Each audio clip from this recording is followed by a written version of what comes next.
years ago, now it's years ago, it's pretty crazy, around 2015, I started working on a project with the US Department of Labor.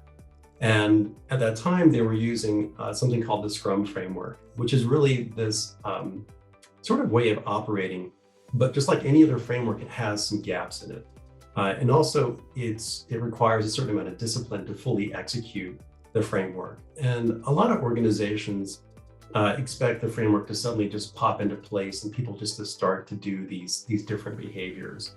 And I often joke with people that when you're trying to do agile things, it's like saying we're going to go from dancing in the waltz format to now break dancing. And people can't really process this all that well. It's a lot to process. So when I got there, they were doing some things from the Scrum framework, but not everything. And that's kind of to be expected, really, honestly. There were certain parts of this thing that they liked. They didn't like all of it. So we started with what they liked. And over time, I introduced things from the Kanban method, like the idea of modeling more of a workflow. So typically in the Scrum framework world, we have this idea of just a doing column. Sometimes it can be a little bit more, but not much more. And we said, hey, why don't we take that and break apart some of the key activities we're doing? This was a software development project. So in this case, we were focusing on things like analysis for what we're going to build, what we're going to write as far as software, the actual development work that we're doing, the techniques for building the software itself, and then sort of quality assurance, making sure that we built the right thing. And in that process, we built up this nice workflow. And we also had some different things that we were trying to track, like different projects.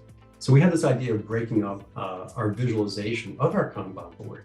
So we had this one lane that was basically this major key important project. And then we had another lane for other projects that we're trying to get done. So one low priority project would go through, and we'd pick up another low priority project and pull it through. And these are things that were broken down into small features like user stories, possibly even would go through this environment. But now looking back on all of this, we did all these various techniques, these things that we would call good behavior in the Kanban world. Things like limiting how much you do, applying what would be called a class of service or defining what a class of service looks like for our environment and then putting that into our system.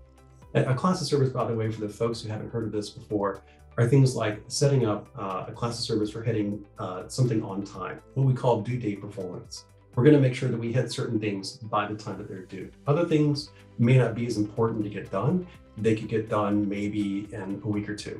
And that's okay. That's a different class of service effectively. So we're trying to take the work coming into our environment and decide how to handle it in terms of risk and value, perhaps. And that is what we start to put into a class of service. So we did lots of good things like that. We put in classes of service, we put in limiting how much we worked on overall. And then even in the columns of our Kanban board, the workflow itself, we said, hey, let's limit how much we do, for example, in development, so the developers aren't overwhelmed.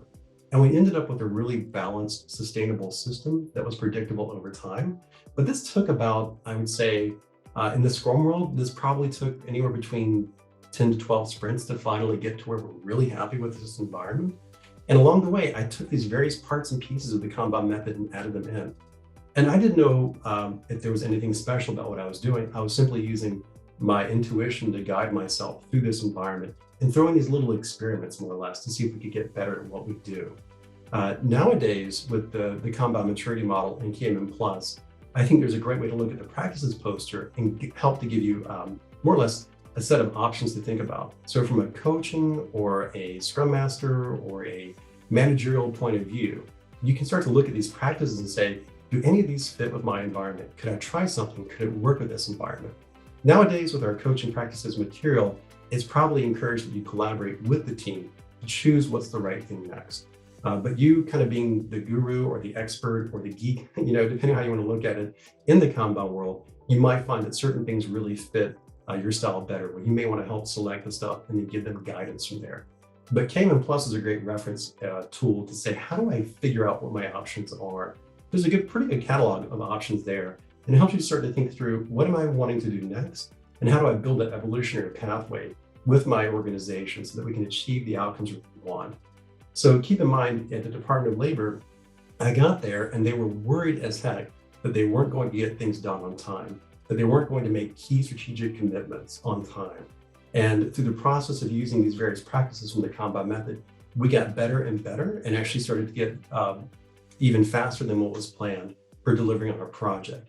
So you can imagine, to their surprise, in a federal space of all places, that we were actually accelerating so fast on delivering stuff with the right quality that we were now accelerating beyond what was expected and forecasted for the project, when we first started with the project being almost at risk or in jeopardy.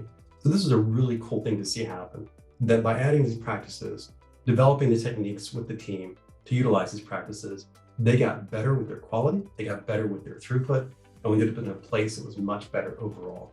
So KMM Plus is a great way to kind of understand those options for what you can do to go even further and faster and evolve in a better direction with your organization.